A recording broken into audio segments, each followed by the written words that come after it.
என்னங்க நீங்க பாத்துட்டு இருக்கீங்க? நீங்களாவது எடுத்து சொல்லுங்க. பரவாயில்ல, வாங்கிக்கோங்க. பாத்தீங்களா, அவரே சொல்லிட்டாரு. அவருக்காக தானே நீங்க போலீஸ் ஸ்டேஷன் வரைக்கும் போயிட்டு வந்திருக்கீங்க. இதெல்லாம் நீங்க கண்டிப்பா ஏத்துக்கணும். இல்லம்மா, என் ஒரு ஆளுக்கு இதெல்லாம் எதுக்கு? கொஞ்சம் சொன்னா கேளுங்களேன். இதெல்லாம் வேண்டாம். என்னங்க நீங்க? நான் இவ்வளவு தூரம் சொல்றேன், நீங்க திரும்ப திரும்ப வேணாம் சொல்றீங்க. அன்னைக்கு உங்களை எங்க வீட்டுல தங்க சொன்னதுக்கு நீங்க வேண்டான்னு சொல்லிட்டீங்க. அதுக்கு நான் ஒத்துக்கிட்டேன்ல. அதே மாதிரி இதுக்கு நீங்க ஒத்துக்கணும். ஆமா, நீங்க எந்த ஊரு? காஞ்சிபுரம். அட, இவங்களும் காஞ்சிபுரம் தான். நீங்க இவருக்கு ரொம்ப பக்கத்துல வந்துட்டீங்க. உங்க சொந்தக்காரங்க எல்லாம் இன்னும் அங்க இருக்காங்களா? என்ன அக்கா அதை பத்தியே கேக்குறாங்க? இப்படியே போனா மாட்டிக்குவோமே. அக்கா, அவங்க எப்பவோ இருந்திருப்பாங்க. அங்க பிரச்சனைன்னு தானே அந்த ஊரை விட்டுட்டு இங்க வந்துட்டாங்க. நாம அதெல்லாம் கேட்டு அவங்கள சங்கடப்படுத்தணுமா? அது இல்ல நம்மள.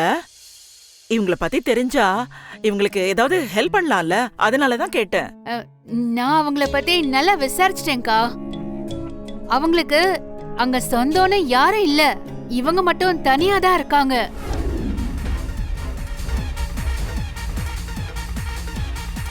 அண்ணி, இங்கேயே வந்திருக்கோம். நான் தான் சொன்னேன்ல, ஒரு ஜாலியான பிளேஸ காட்டுறேன்னு. அதுதான் இது. இங்க நீ இன்னைக்கு ஃபுல் டே என்ஜாய் பண்ணலாம். அண்ணி, இங்கயா? என்ன இங்கயான்னு கேக்குற? ஏன், இதுக்கு முன்னாடி நீ இந்த மாதிரி இடத்துக்குலாம் வந்தது இல்லையா? இல்ல அண்ணி, இதுக்கு முன்னாடிலாம் நான் இங்க வந்தது இல்ல. அப்ப லைஃப்ல நீ எவ்வளவு பெரிய விஷயத்த மிஸ் பண்ணிருக்க தெரியுமா? இங்கெல்லாம் வரணும் அருவி. உண்மையான ஹாப்பினஸ்னா என்னன்னு இங்கதான் உனக்கு தெரியும். முதல்ல நீ உள்ள வா. வா வா. அண்ணி, இந்த இடமே ஒரு மாதிரி இருக்கு. ஃபர்ஸ்ட் டைம் வரல, அப்படிதான் இருக்கும். ஹாய். ஹாய் அரவிந்த், இது சத்யா, என் ஃப்ரெண்டோட தம்பி. ஹாய். ஹாய் அரவி. சத்யா செம ஜாலியான பர்சன். இந்த மாதிரி விஷயத்தெல்லாம் ரொம்ப சூப்பரா கைட் பண்ணுவான். ரொம்ப பாதுகாப்பாவும் பார்த்துப்பான். இவன் நம்ம கூட இருக்கிறப்போ நாம எதுக்குமே பயப்பட தேவையில்லை. நானும் இவன் அக்காவும் எங்க போனாலும் இவன் தான் எங்களுக்கு துணைக்கு வருவான். சத்யா, இது அருவி, என்னோட சிஸ்டர் இன் லா.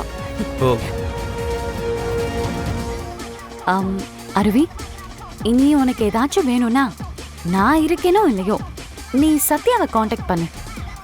அவன் இந்த மாதிரி எல்லா இடத்துக்கும் பத்திரமா உன்னை கூட்டிட்டு போவான். ஆமா, நீங்க காலேஜ் படிக்கிறீங்களா? இந்த மாதிரி இடத்துக்கு இப்பதான் ஃபர்ஸ்ட் டைம் வரீங்களா? ஆமா. உங்க ஃபேஸை பார்த்தாலே தெரியுது, ரொம்ப நர்வஸா இருக்கீங்க போல. Just relax. சுத்தி பாருங்க, இங்க எல்லாரும் எவ்வளவு ஹாப்பியா இருக்காங்க. இங்க வந்துட்டா மூடு தானா சேஞ்ச் ஆயிடும். நீங்களும் சும்மா அப்படியே ஜாலியா இருங்க. இதே மாதிரி தான் எனக்கும் ஃபர்ஸ்ட் டைம் கொஞ்சம் பயமா தான் இருந்துச்சு. ஆனா அப்புறம் இந்த பிளேஸ் எனக்கு ரொம்ப பிடிச்சிருச்சு. இந்த சாங், இந்த டான்ஸ், இந்த அட்மாஸ்பியர் எல்லாம் நம்மள வேற ஒரு உலகத்துக்கே கூட்டு போயிடும். நீங்களும் அதை ஃபீல் பண்ணணும்ல. அப்போ லெட்ஸ் டான்ஸ். எனக்காக சப்போர்ட் பண்றேன்னு சொல்லி நீங்களும் அந்த அண்ணாமலை கூட சேர்ந்து என் அக்காவை அசிங்கப்படுத்துறீங்களா? இனி என்ன இருக்கு உங்ககிட்ட பேசுறதுக்கு? நீ தப்பா புரிஞ்சிட்டு இருக்க. நான் இப்போவும் சாரா பக்கம்தான். வருணும் எப்படியாவது சாராவோட சேர்த்து வைக்க ட்ரை பண்ணிக்கிட்டு இருக்கேன். நான் சொல்றதை கேட்காம சாரா கொஞ்சம் அவசரப்பட்டுட்டாங்க. சொல்லு, சாரா இப்ப எப்படி இருக்காங்க? அவளால இந்த இழப்பை தாங்கிக்கவே முடியல.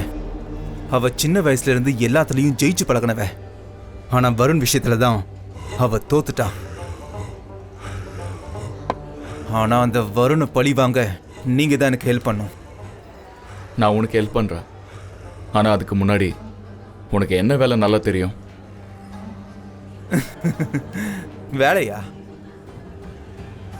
நான் நல்லா போதையை போடுவேன், பொண்ணுங்களோட ஜாலியாக ஊர் சுற்றுவேன், எந்த பொண்ணாக இருந்தாலும் பேசி என் வலையில் விழ வச்சிருவேன். எனக்கு அதான் நல்லா வரும். அம்மா நீங்க இன்னும் ஷாப்புக்கு போகலையா?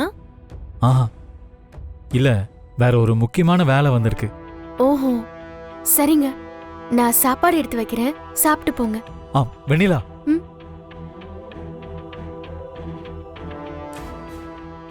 சொல்லுங்க. நம்ம ஒரு மீட்டிங் போகணும். நீ ரெடியா? என்ன மீட்டிங்? நான் வேணா போகும்போது சொல்றேன், நீ கிளம்பி வாயேன். என்ன அன்னைக்கு மாதிரி ஏதாவது பிளான் பண்றீங்களா? அதான் நான் பிரிஞ்சு போறேன்னு சொல்லிட்டேன்ல, அப்புறம் ஏன்?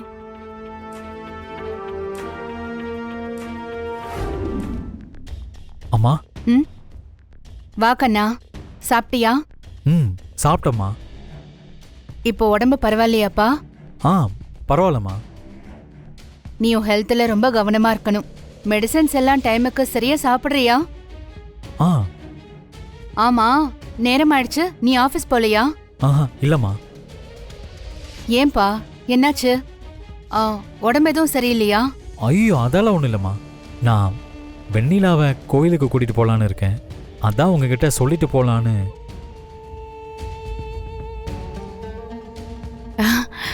நிஜமாவா வருண்? என்ன திடீர்னு கோவிலுக்கெல்லாம்? அது ஒன்றும் இல்லைம்மா, எனக்கு உடம்பு சரியில்லைன்னு வெண்ணிலா ரொம்ப ப்ரெஷராக இருக்கா, அதான் கோயிலுக்கு கூட்டிட்டு போனா அவளுக்கும் கொஞ்சம் ரிலாக்ஸாக இருக்கும்ல. வெண்ணிலா, என்ன அமைதியாக வர? இன்னும் உன் டவுட்லாம் போலியா? அதெல்லாம் இல்லைங்க, சும்மாதான். என் கூட தனியாக இருக்கும்போது ஏதாவது பேசிகிட்டே இருப்பியே, இப்போ ரொம்ப அமைதியாக வர, அதான் கேட்டேன். என்ன புது இடம் புது ஆட்களை மீட் பண்ண போகிறோன்னு டென்ஷனாக இருக்கியா? இதுல டென்ஷனாக என்னங்க இருக்கு? அவங்களும் நம்மள மாதிரி மனுஷங்க தானே. நீ சொல்கிறது கரெக்டு தான், ஆனால் அவங்களாம் நம்மள மாதிரி இல்லை. வந்திருக்கிறவங்க எல்லாருமே மில்லினியர்ஸ், பல கம்பெனிகளுக்கு பல கோடி இன்வெஸ்ட் பண்ணுறவங்க. அவங்க என் கம்பெனிக்கும் இன்வெஸ்ட் பண்ணுறதுக்கு ஓகே சொன்னதே பெரிய விஷயம். ஸோ அவங்க முன்னாடி நம்ம ரொம்ப மெச்சூர்டாக டீசெண்டாக நடந்துக்கணும். அப்புறம் அங்கே இருக்கிற எல்லாரும் உன்னை மிஸ்ஸஸ் வருண் தான் கூப்பிடுவாங்க, வெண்ணிலான்லாம் கூப்பிட மாட்டாங்க. அதுக்கு நீ கரெக்டாக ரெஸ்பாண்ட் பண்ணணும். இது கூடவா எனக்கு தெரியாது? நானும் நிறைய படத்துல பார்த்துருக்கேங்க. முக்கியமாக அங்கே வந்து இந்த மாதிரி லொடலொடன்லாம் பேசக்கூடாது. யாரும் கேள்வி கேட்காம நீயா எந்த பதிலும் சொல்லக்கூடாது. ஏங்க, நாம போறதே அவங்கள மீட் பண்ணி பேசதான், அப்புறம் அங்க வந்து பேசக்கூடாதுன்னு சொல்றீங்க? இவளை நம்பி கூட்டிட்டு போகிறோம், இவளால் எந்த பிரச்சனையும் வராமல் ப்ராஜெக்ட் நல்லபடியாக முடியணும்.